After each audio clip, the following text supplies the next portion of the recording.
icon for women's empowerment in Africa.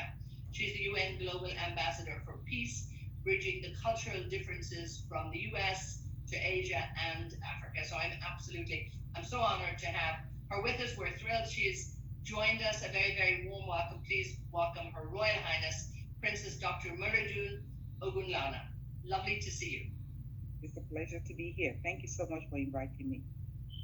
Really, it's looking at the work that you have done from around the world, and now, of course, you're based in the US at the moment here, but of course, really looking at what's going on, particularly in Africa. And if we can perhaps start there, looking at how globalization in so many ways really has benefited the continent. But how do you think the region is tackling now, particularly when we look at perhaps some setbacks that we've seen in 2020 because of COVID-19? How are things looking, particularly in the continent of Africa now? Thank you. Excellencies, Your Highness, leaders, and the amazing next generation of leaders watching us from our partner base in Nigeria.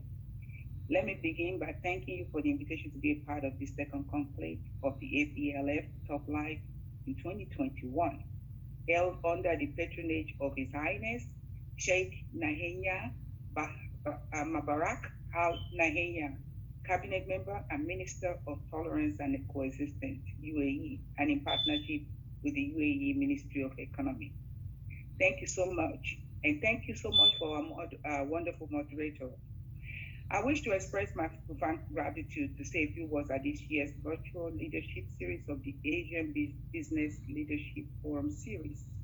All standing protocols duly observed, because I know this program has been on since morning.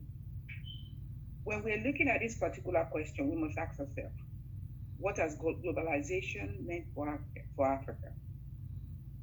Now, Africa has been at the margin of the global economy for much of the post-independence period after the West forces were in. In terms of trade, it has one of the least integrated regions of the world, and Africa's shares of world trade has actually dropped from 4% to 1.5% over the last 40 years. Now, growth rates were down through the 1970s, 80s, and 90s, because we weren't able to attract private capital, and because people didn't think of it as a serious investment destination.